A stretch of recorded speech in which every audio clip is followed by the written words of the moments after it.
A lei de Deus, como funciona? Vamos iniciar esse estudo novamente dizendo, mesmo se nós tivéssemos doutorado em todas as ciências, em todos os conhecimentos, nós seríamos um pequeníssimo aprendiz. Portanto, o que vamos apresentar é um pequeno resumo de estudo para ser aprofundado, aprimorado. Acredito que todos devem saber qual é a lei de Deus, que tem apenas uma só frase, uma só palavra, que é amor. Por isso, Cristo nos disse amar a Deus sobre todas as coisas e o próximo como a nós mesmos. Antes de mencionar como funciona a lei de Deus, precisamos dar uma noção básica sobre reencarnação. Reencarnação que o imperador Justiniano mandou retirar da igreja, esse ensinamento crucial para entender a Bíblia. Ele convocou o Segundo Concílio de Constantinopla, realizado de 5/5 do ano 553 a 2/6 do ano de 553, e mandou a igreja retirar essa preciosidade. Sem esse conhecimento, rasgam a Bíblia e dos retalhos que sobraram usam parábolas e metáforas como verdades absolutas. Usam histórias para crianças como histórias. Para quem não sabe o que é reencarnação, reencarnação é a misericórdia de Deus. É impossível alguém conseguir concluir em um ano apenas, desde o jardim da infância, passando pelo ensino fundamental, pelo ensino médio, pelo ensino superior, mestrado até doutorado. Da mesma forma, é impossível aprender a amar em apenas uma encarnação, e foi por isso que Cristo disse a Nicodemos que ninguém consegue entrar no reino de Deus se não nascer de novo, ou seja, precisa reencarnar várias vezes, e é disso que a Bíblia retrata. Por isso, alguns seres com mais de 900 anos, apenas num degrau de evolução.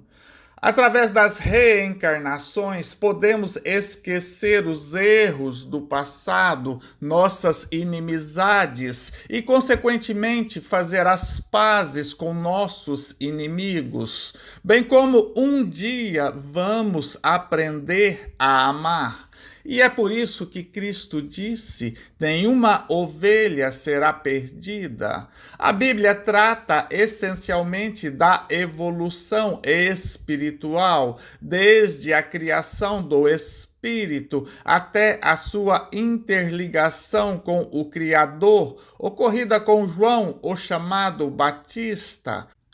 Portanto, quando se exclui o ensinamento da reencarnação, você nunca vai ter um entendimento do que esse livro precioso nos ensina. Feita as considerações, vocês devem conhecer a parábola do Éden, a metáfora de Adão e Eva. Adão significa um marco espiritual do homem. Esse não foi feito do pó da terra. Esse Adão pode ser homem ou mulher, pois espírito não tem sexo. Macho e fêmea, Deus fez no 6º dia. Basta ler a Bíblia. Para o estudo da Bíblia, precisamos aprender o significado de cada nome em hebraico, precisamos ter noções das tradições judaicas e ter noções das ciências e principalmente da ciência espírita. Caso contrário, vamos acreditar em metáforas, em parábolas, achando que é a história, que é a verdade. Não é à toa que Cristo nos disse: a verdade vos libertará. E o mundo está nesse caos devido a acreditarem em metáforas e criarem histórias, desvirtuando completamente a verdade. O nosso corpo animal foi feito do pó da terra.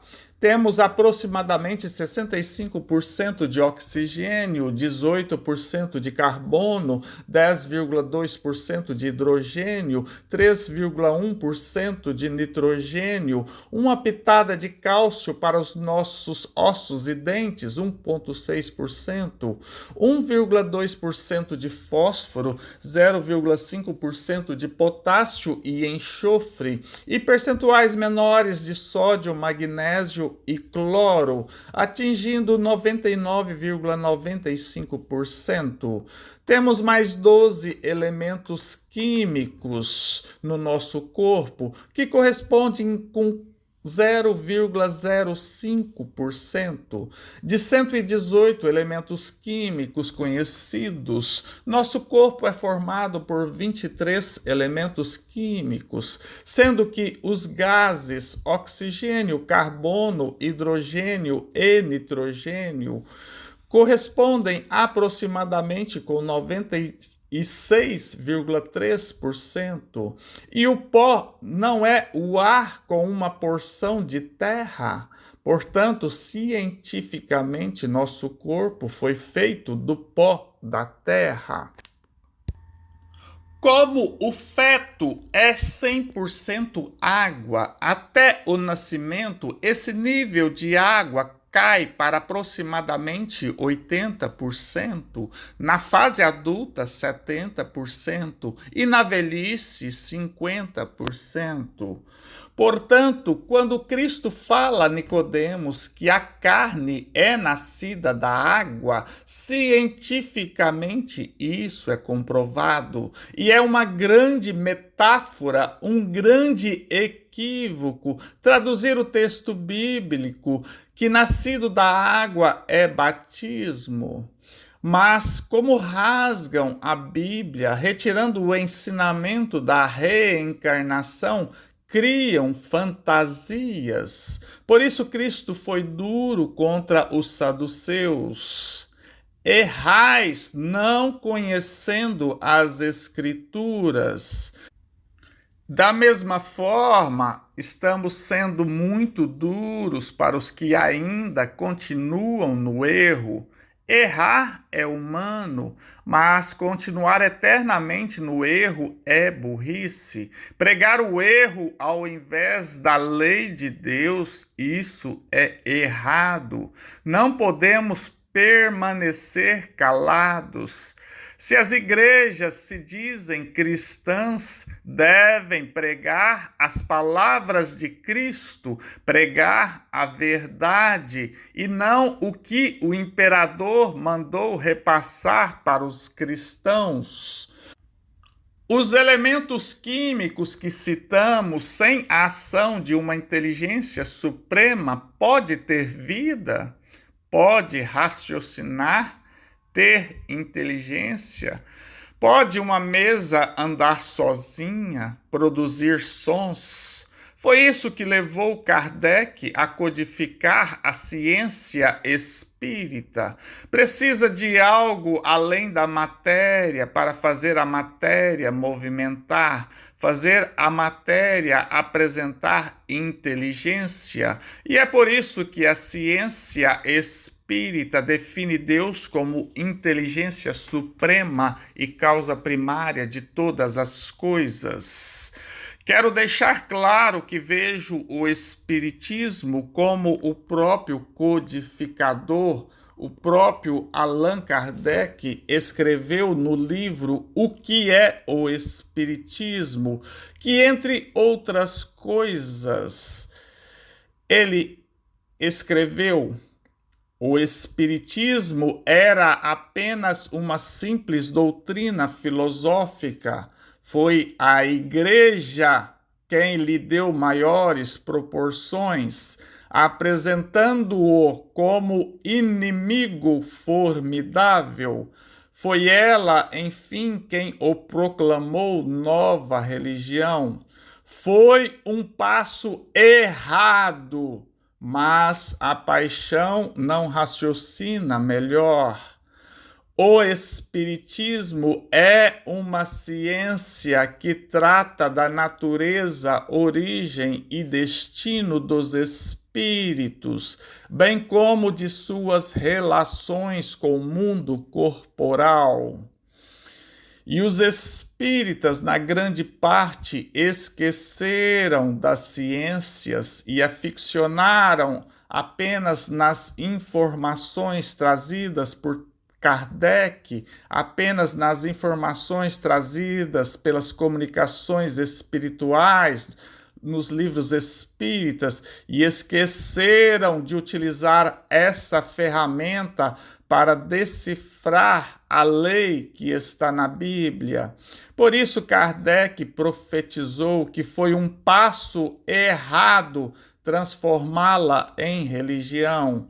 Acomodaram, na sua grande parte, os espíritas.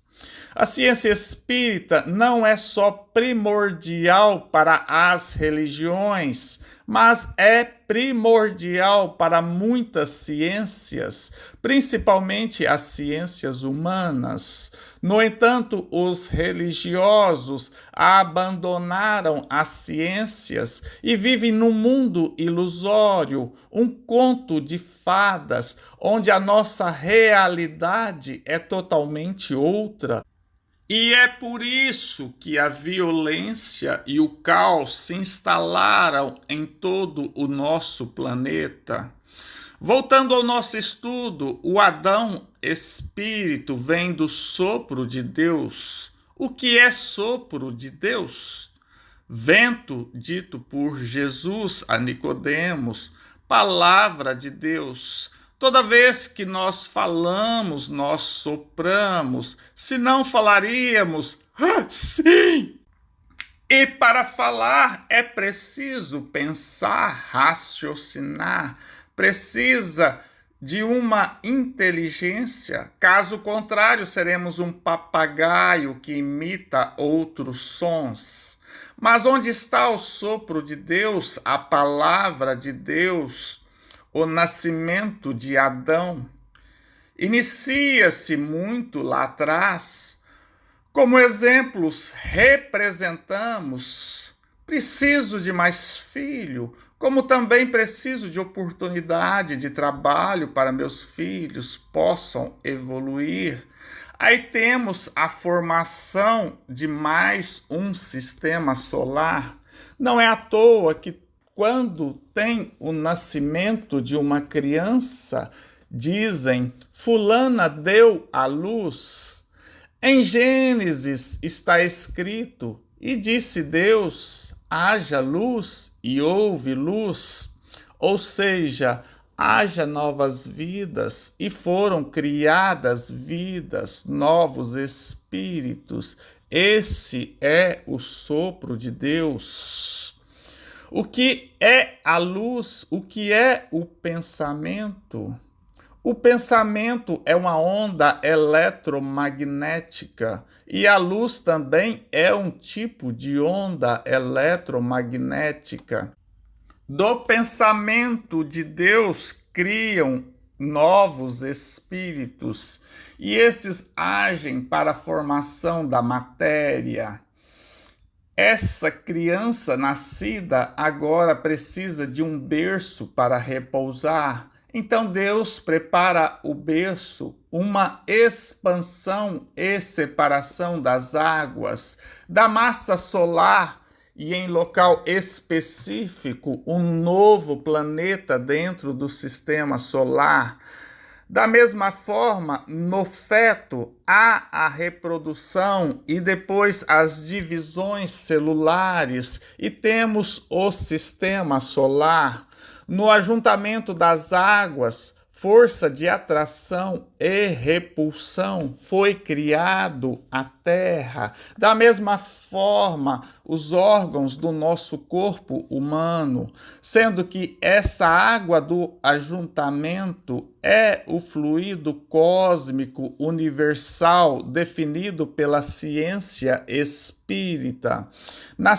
Iniciamos nossa jornada como servos de Deus, como uma força de atração ou centrípeta, como também como força centrífuga, e iniciamos a jornada nesse reino mineral.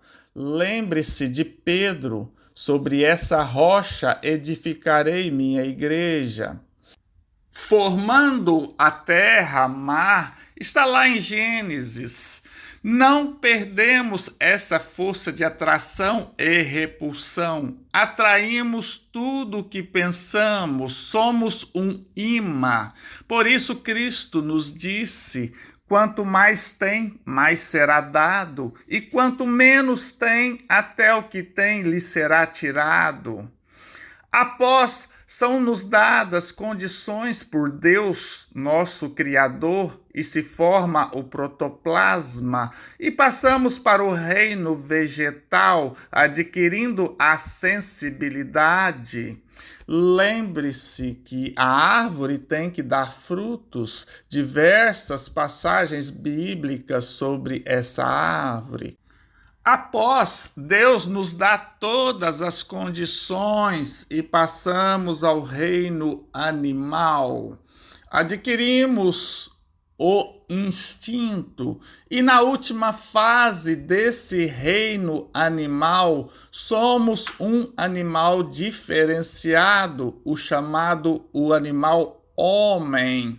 Cientificamente comprovamos isso todos os dias. Após a fecundação, passamos do mineral, H2O, água, para um estado vegetativo e depois para um estado animal. E só após um certo tempo de vida está o espírito pronto para evoluir, ou seja, com capacidade de raciocínio, de aprendizado. Cientificamente, nosso cérebro, entre outras partes, ainda guarda resquícios dos peixes, répteis e mamíferos que fomos, bem como traz a melhora no neocórtex. Mostra claramente nossa evolução corporal e espiritual. Quando algumas religiões continuam a seguir o justianismo, rasgam a Bíblia, divergem das ciências e, consequentemente, criam uma massa de seguidores desinformadas da verdade, da justiça de Deus, das leis de Deus. Não sabem que animais que Deus quer que sacrifiquemos são os que estão dentro de nós, nosso passado, e que Deus quer que dominemos esses animais e os tornemos puros, sem mancha. Por isso está em Isaías, capítulo 11, versículos 6 e 7. E morará o lobo com o cordeiro, e o leopardo com o cabrito se deitará, e o bezerro e o filho de leão, e o animal cevado andarão juntos. A vaca e a ursa pastarão juntas, seus filhos se deitarão juntos, e o leão comerá palha como o boi. Isaías, capítulo 65, versículo 25, o lobo e o cordeiro pastarão juntos, e o leão comerá palha com o boi, e pó será a comida da serpente. A serpente, traição dos ensinamentos de Cristo, será morto. E é para matar essa serpente que peço a ajuda de todos vocês. Essa serpente está e sempre esteve dentro de nós, e é por isso que ela fala conosco todos os dias. A Bíblia e as ciências estão extremamente unidas. E toda vez que interpretamos um texto sem que possamos cientificamente comprovar, podem ter certeza que isso está completamente incorreto. Agora precisa usar todas as ciências, todos os conhecimentos, e aí precisa de união das religiões, união científica, união de conhecimentos. Precisamos substituir a arrogância, a prepotência e implantar o amor. Ou seja, precisamos dominar os animais dentro de nós. Por isso, Cristo, ao enviar os 70, disse: Eis que vos mando como cordeiros para o meio de lobos. Foi esse animal puro, cordeiro, que Abel, que significa sopro, ofereceu a Deus na parábola do Éden, que significa coração, e Caim, que significa adquirir, lhe ofereceu fruto da terra. Enfim, pela tradução dos nomes, verifica que a parábola muda de figura. O homem, Caim, ao adquirir o sopro, a inteligência, o raciocínio, deixou-se levar pelo egoísmo, o orgulho e se perdeu. Tem que se humilhar a Deus e esse lhe dá proteção durante sua habitação em Nod, que significa exílio. Enfim, estamos exilados até aprendermos a amar. E temos que fazer a transposição das águas, sair das águas de baixo e ir para as águas de cima.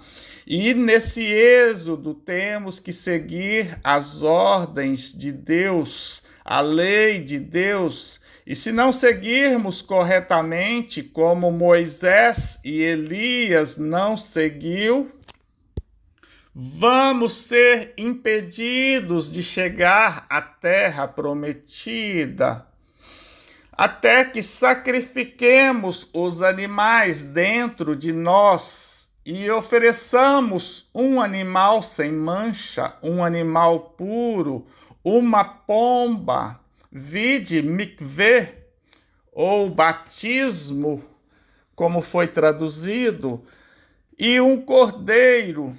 E esse é o Cordeiro de Deus que tira os pecados do mundo, como está no Novo Testamento. Testamento é a manifestação de última vontade, na qual a pessoa estabelece o que deve ser feito com seu patrimônio após a morte. E qual foi o patrimônio deixado por João o Batista? Vamos ver. Voltando ao estudo, para abrigar esse espírito no último animal do reino animal, Deus nos dá, enfim, uma vinha para cuidar, um Éden, que é o coração diferenciado desse animal, igual em aspecto dos demais animais mamíferos, é diferenciado, pois esse tem o sentimento do certo e errado, tem sentimento de um ser superior, cientificamente comprovado pelas nossas ciências atuais. Nosso coração tem neurônios e, apesar de poucos neurônios em relação ao cérebro, tem um campo eletromagnético 5.000 vezes maior. A Bíblia nos diz que seus rios foram feitos para jorrar água limpa, como jorrou água limpa quando perfuraram Cristo na crucificação. Os 4 rios são as 4 artérias do coração. Pison, que significa espalhado, representando as artérias pulmonares, que também é o largar de nossa vinha, onde fazemos pressão na uva, pressão atmosférica, eliminando a casca e os talos, gás carbônico, e recebendo o suco da uva, o oxigênio. O segundo rio, o Gion, que significa irromper, dar à luz, purificar, que corresponde às artérias renais, onde depura, destila o sangue, o vinho, deixando o vinho pronto para embalagem, para irrigar nosso corpo. O terceiro rio é o rio Tigre, rápido, que corresponde às artérias carótidas, como também nosso cérebro animalesco, que é o destino dessas artérias. Cérebro que faz a nossa ligação com esse novo coração, que é a sabedoria divina. Por isso somos a imagem e semelhança com Deus. Temos a capacidade de pensar, mas imagem e semelhança está muito distante de ser igual ao Criador. Somos deuses com D minúsculo. E por fim, o rio Eufrates, frutífero, que corresponde com nossa artéria aorta, como também com o raciocínio divino. Nesse coração existe a centelha divina, a centelha do amor. Necessário que o neocórtex domine a parte animal do nosso cérebro, reptiliano e límbico, e una ao nosso coração.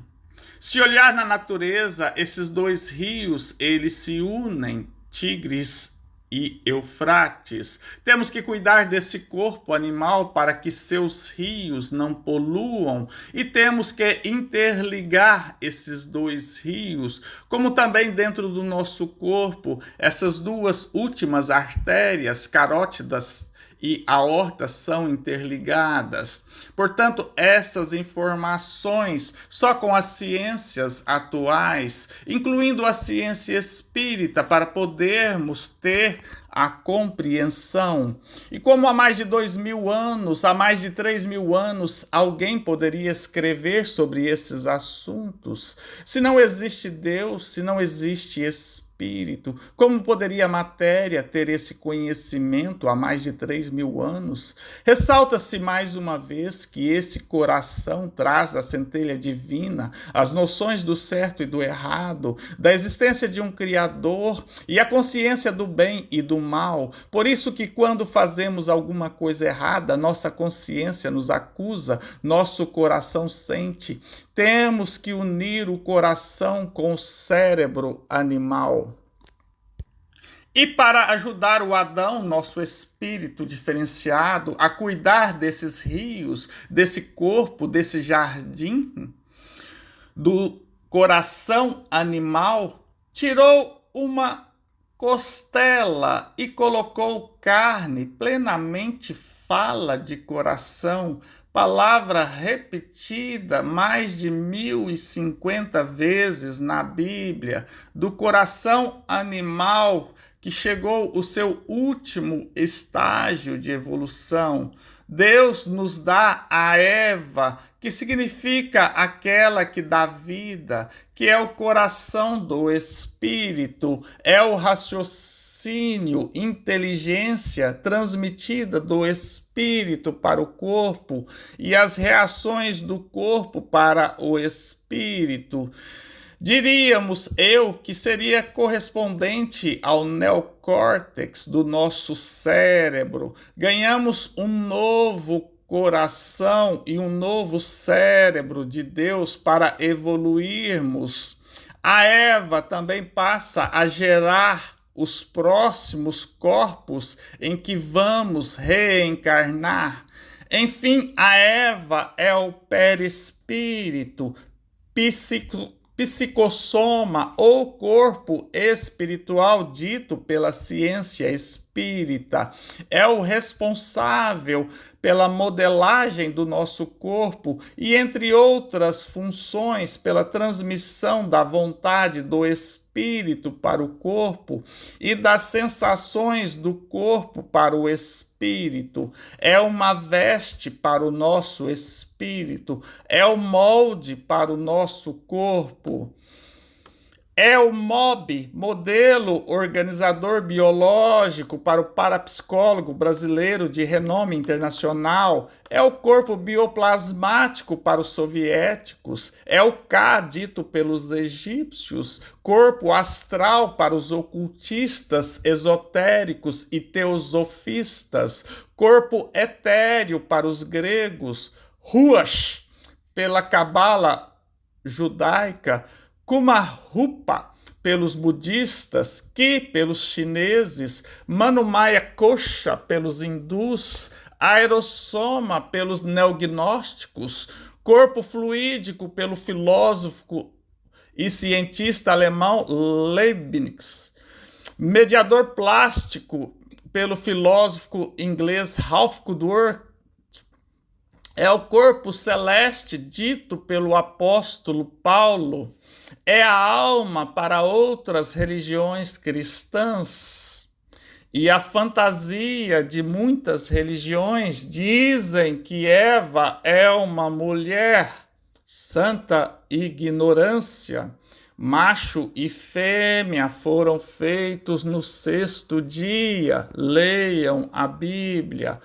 Adão não é homem e Eva não é mulher, e sim representa a evolução do animal homem, quando se transforma no homem sapiens, coração e mente adequados para a evolução espiritual.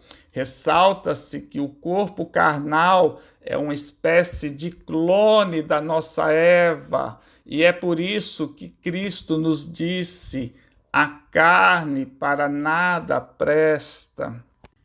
Para a carne se mover, é preciso de um instrumento, precisa da Eva, que é comandada pelo Adão, o Espírito.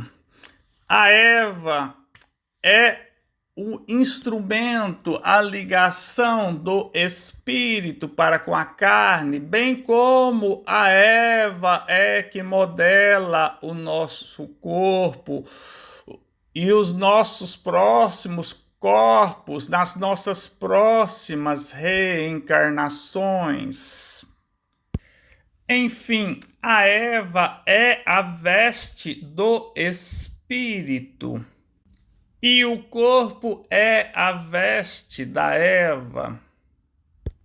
A Eva, raciocínio, precisa dominar os animais que existem dentro do homem, dentro de nós, dentro de nossa carne, fruto de nossa evolução espiritual. Lembre-se que estamos passando ainda pelo reino animal. Precisamos domar esses animais dentro de nós. Esses animais têm que ser sacrificados depois de domados. Este é o sacrifício que Deus pede na Bíblia, e só assim vamos aprender a amar. E aí vamos mudar de reino e vamos para o reino de Deus ou o reino dos céus. Mas enquanto não conseguir domar esses animais dentro de nós, não temos como mudar de reino. E Deus nos dá todas as condições possíveis para mudarmos mais uma vez de reino. Por isso Cristo foi enfático: meu reino não é desse mundo. Para reinar animais, somente animais. E os animais preferem Barrabás do que Cristo. Com essa nossa inteligência precária, nesse processo de desenvolvimento, de aprendizagem, de aperfeiçoamento, morto, caímos na lábia da serpente, ou como diria a psicologia, na parte reptiliana de nosso cérebro. Serpente que é símbolo da traição, adversário de Deus, contrário às leis de Deus. E em traduções bíblicas, essa serpente adversário se transformou em Satanás, que significa adversário. Essa serpente mora no nosso jardim, no nosso corpo. E é por isso que Cristo disse: orai e vigiai. No Éden, Deus disse lavrar e guardar, dominar, comandar os animais. Mas nós deixamos de lavrar e guardar, orar e vigiar, sendo que oração é de sentimento, de atitude, não é de palavras. Adianta orar e chegar ali e começar a brigar com Deus e o mundo? Deixar que os animais que existem dentro de nós ajam? Deixar a parte reptiliana animal dominar o neocórtex, comandar o nosso coração? E não orando e muito menos vigiando, caímos todos os dias na lábia da serpente que está dentro de nós. Fez parte de nosso passado. Lembre-se quando Cristo chamou Pedro de Satanás. Pedro estava agindo contrário à lei de Deus. Nosso raciocínio animalesco querendo interferir nas leis de Deus. E nosso primeiro pecado é a cobiça, árvore boa para se comer. Dinheiro, posses, coisas dos outros. Por isso Cristo disse as metáforas: se tua mão direita escandalizar, corta. Se teu olho te escandalizar, arranca-o.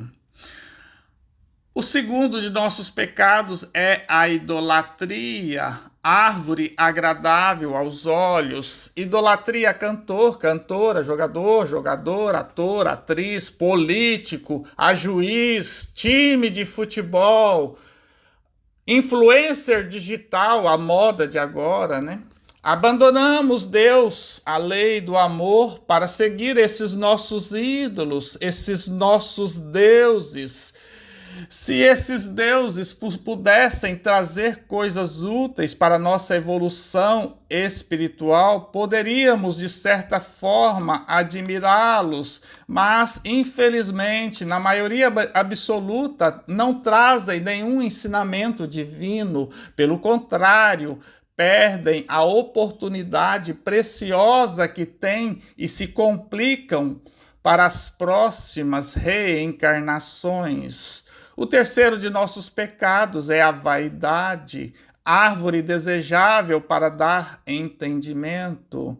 Eu sou tal, eu posso tudo. Espelho, espelho meu, tem alguém mais belo, mais sábio, esperto, rico do que eu? Dentro da vaidade está o orgulho, egoísmo, arrogância, prepotência, etc. Contaminamos completamente os nossos rios. Entregamos nossa Eva aos animais que guardamos no nosso Éden, no nosso coração. E aí a nossa Eva vai parir com dor. Nosso modelo organizador biológico está totalmente comprometido e vamos ter que limpar a sujeira, a poluição de nossos rios. Comprometemos essa e as próximas reencarnações. E aí estão os motivos de nossas doenças. E é por isso que Cristo dizia quando curava: não peques mais. Seus pecados estão perdoados. Estou vendo que agora está são. Não peques mais, para algo pior não te aconteça. Portanto, as causas de nossos infortúnios, de nossas doenças, fomos nós mesmos que plantamos, e a colheita virá na mesma medida. É a minha, a sua Eva. Nós deixamos os animais tomar conta de nós, o nosso raciocínio que nos trai todos os dias. Nós mesmos somos os causadores de todos os nossos infortúnios. Não adianta procurar a cura se nós continuarmos com as mesmas atitudes. Lembre-se da parábola dos 10 leprosos. Apenas um voltou e Cristo disse: você está curado. Você mudou de atitude, voltou-se para Deus, resolveu lutar contra os animais, dominar esses animais.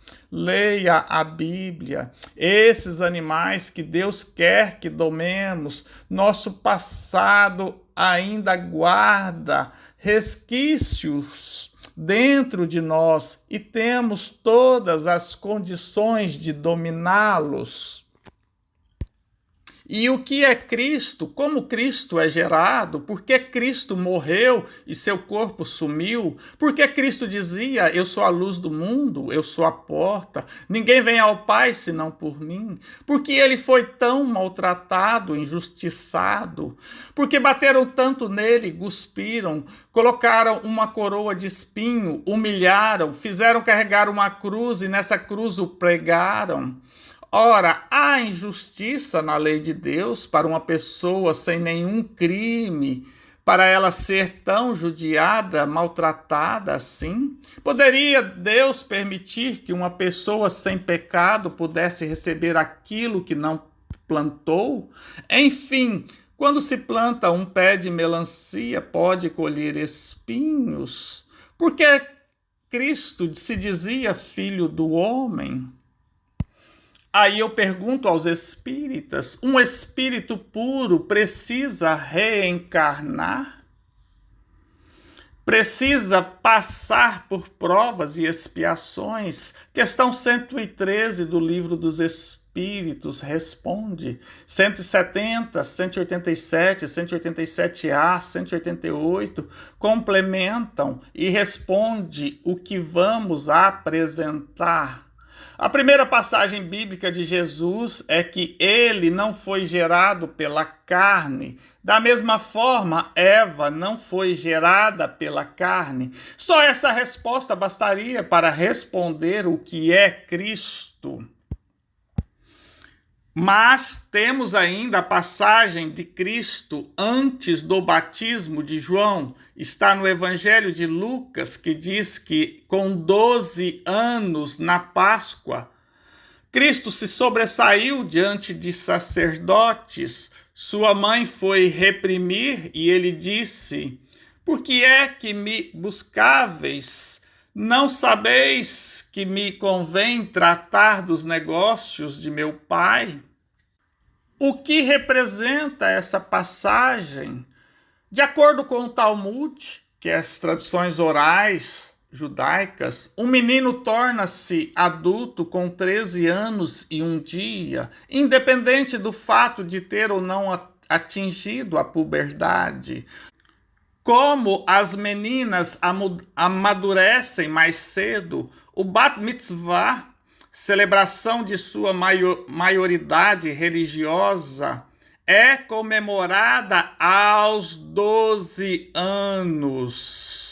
O Código de Lei Judaica ensina que, a partir dessa data, os jovens passam a ser totalmente responsáveis pelo cumprimento dos mandamentos divinos. Seu pai, portanto, deixa de ser responsável pelos seus atos. Em hebraico, bar mitzvah ou bat mitzvah significam literalmente filho ou filha do mandamento. Qual o mandamento? Qual é a lei de Deus? Cristo não é o filho do mandamento, ou melhor, filha do mandamento. Lembrando que No reino de Deus não tem sexo, animal que tem sexo. Está claro que Cristo está no mesmo gênero de Eva. Após essa passagem, temos o chamado mikveh, mergulho, batismo nas tradições bíblicas cristãs. A diferença é que João dava o mikveh, o mergulho, o batismo, não apenas para judeus, mas também para os gentios. O mikveh, como o batismo, tem o símbolo de uma renovação espiritual. Morre o homem velho e nasce um novo homem, com um novo espírito voltado para Deus. Essa é a simbologia. Ele é obrigatório para o casamento judaico. Antes de casar, tem que fazer o mikveh. E mesmo após casado, esse ritual continua como símbolo de renovo. E o que aconteceu? Desceu uma pomba, um espírito sobre Jesus. A nova Eva foi gerada, um novo perispírito. E se restasse alguma dúvida, temos a chamada tentação de Cristo. A nova Eva é testada, é tentada. Nas tradições judaicas, poderíamos chamar de Yom Kippur, que celebra o arrependimento, a expiação e o perdão dos pecados, obrigatório para os homens após o mikveh e necessário para a preparação para o casamento. Vamos à tentação da nova Eva. O Satanás oferta o fruto proibido pela serpente, manda essas pedras se tornem em pães, que significa árvore agradável para comer, lá em Gênesis. É a cobiça, o desejo de posse. Mas a nova Eva, Cristo, a sabedoria divina, nem só de pão viverá o homem. Lembre-se da oração. Orai e vigiai. O pão nosso de cada dia nos dá hoje. A segunda tentação, Satanás, a serpente, né? Lança-te daqui abaixo e os seus anjos tomar-te-ão nas mãos, né? Agradável aos olhos, a idolatria, a egolatria. Eu sou Deus, Deus pode me livrar de tudo. Cristo, a nova Eva, a nova veste, a sabedoria divina. Não tentarás o Senhor teu Deus. Na oração, não nos deixe cair em tentação. Satanás, a serpente, todos os reinos e a glória, né? A fama deles te darei, né? Árvore desejável para dar entendimento, né? A vaidade. Cristo, a nova Eva, a nova veste, a sabedoria divina. Vai-te, Satanás, serpente, adversário, porque está escrito: ao Senhor Deus adorarás e só a Ele servirás. No final do Pai Nosso, que está no Evangelho de Mateus, está dito: porque teu é o reino, o poder e a glória para sempre. Tudo pertence a Deus. Essas guerras, brigas por posses, para quê? Portanto, João o Batista, com suas vestes de Cristo, adquiriu todos os poderes e não caiu em tentação, diferente de suas encarnações ou reencarnações, como Moisés e Elias. Portanto, está claro que Cristo é a nova veste, novo perispírito que Deus nos reservou e só espera que nós dominemos os animais que existem dentro de nós e aprendamos a amar para nos dar essa veste. E João Batista, após dominar esses animais e transformá-los em uma pomba, recebeu essa veste. Ele conseguiu seguir as leis de Deus sem pecar. Coração puro, rios limpos. Bem-aventurados os puros de coração, porque verão a Deus. Lembrando que o espírito é uma coisa e está fora do corpo carnal. Ele independe do corpo e por isso consegue mover um corpo e pode movimentar o perispírito, no que na ciência espírita se chama desdobramento. O que Eliseu, que significa justiça, pediu a Elias, espírito dobrado. Por isso, sem conhecimento da ciência espírita, é impossível decifrar a Bíblia. E pior, até os espíritas ainda não sabiam que Cristo é a nova Eva, o novo perispírito. Isso está claríssimo no Evangelho Pistis Sophia, que se fala de veste. Evangelho preciosíssimo, abandonado e que traz muitos ensinamentos, apesar de sua linguagem gnóstica. No mikveh, batismo, e na transfiguração aparece uma voz que diz: "Este é o meu filho amado em que me comprazo". Comprazo significa indulgente, o que ou aquele que tem disposição para desculpar ou perdoar, clemente, tolerante. E Deus foi clemente com esse espírito e prometeu essa glória desde quando encarnou como Abrão.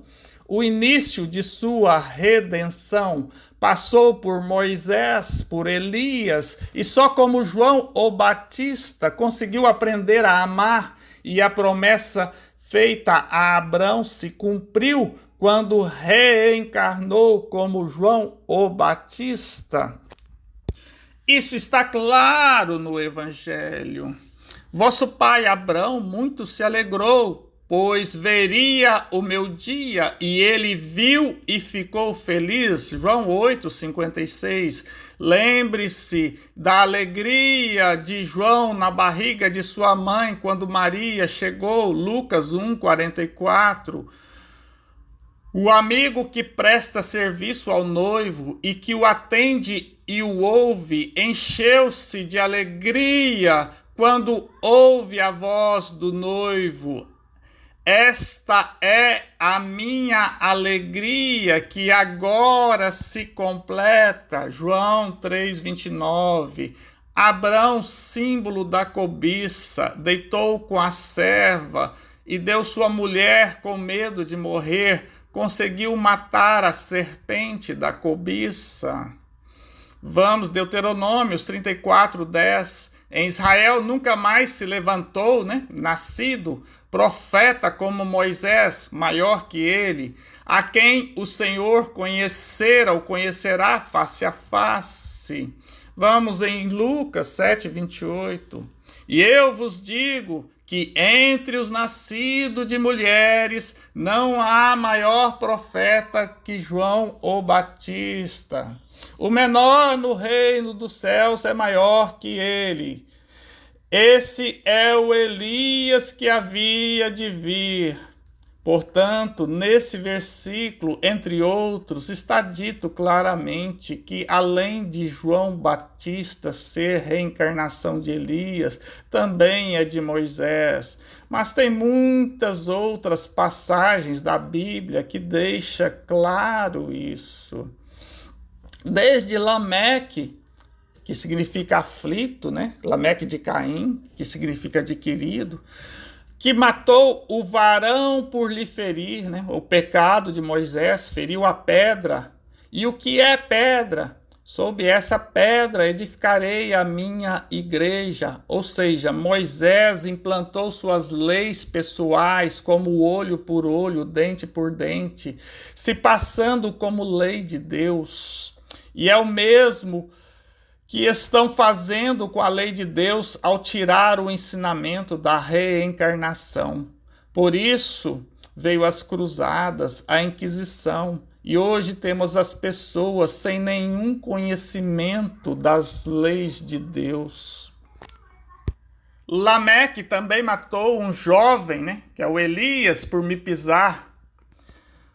Elias matou usando os poderes de Deus, mesmo vestido de peles de animais, reconhecendo esse pecado que cometeu quando encarnou como Moisés. Elias praticou barbaridades, se arrependeu, mas apenas o arrependimento não adianta. Não adiantou na parábola de Adão, de Caim.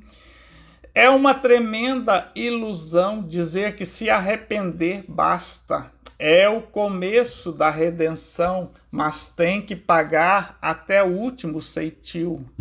E como Moisés e Elias foram pecadores, quando João Batista recebeu definitivamente a veste de Cristo, a nova Eva, o novo perispírito, que iniciou no mikvê, no renovo, no dito batismo, e concluiu no casamento, na transfiguração, após ter se desligado do corpo carnal de João Batista, se desdobrou apresentando seus perispíritos, pecadores de Moisés e Elias, e teve que pagar pelos seus crimes, e é por isso que Pilatos disse: não sabes tu que tenho poder para te crucificar e tenho poder de te soltar?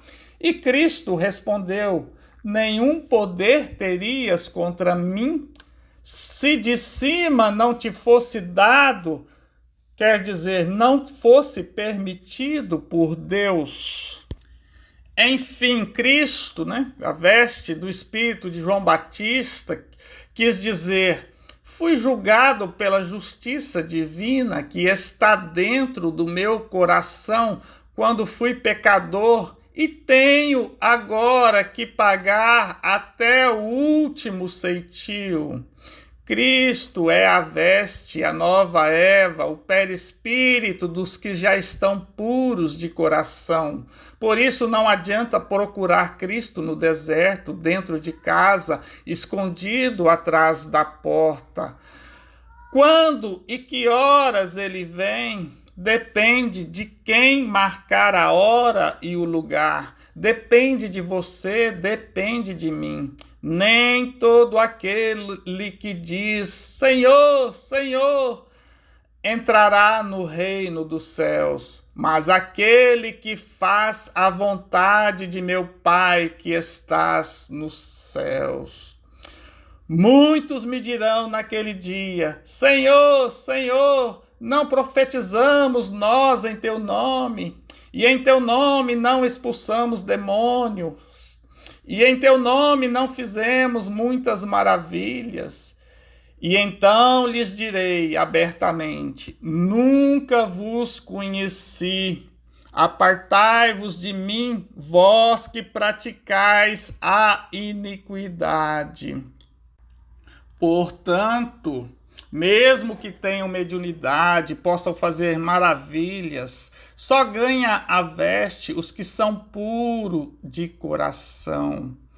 Eliminou a cobiça, a idolatria e a vaidade. Cansamos de ver espíritas, pastores, padres, bispos, etc., cair pelas suas impurezas. Se queres Cristo, Ele está dentro de você, no seu coração, e é por isso que Ele disse: pedi e dar-se-vos-á. Lembre-se, haja luz, e Cristo disse: eu sou a luz. Batei e abrir-se-vos-á, eu sou a porta. Buscai e encontrareis. Eu sou o caminho, a verdade e a vida. Depende de cada um de nós. Ninguém pode fazer o nosso trabalho e ninguém recebe aquilo que não merece. Portanto, se sofremos qualquer coisa, é porque os nossos rios ainda não estão limpos, porque estamos pagando por nossas dívidas anteriores. Mas, uma vez repetimos, a carne para nada presta, a não ser como uma vestimenta de trabalho para o espírito. Feito o trabalho, ela é descartada e você vai vestir as vestes nupciais. Todas as dúvidas são respondidas sobre Cristo. Cientificamente, ele é filho do homem, pois do coração puro do homem ele é gerado, como a Eva foi gerada do coração do animal homem. Essa é a lei de Deus e assim que ela funciona, que o amor possa entrar em nossos corações.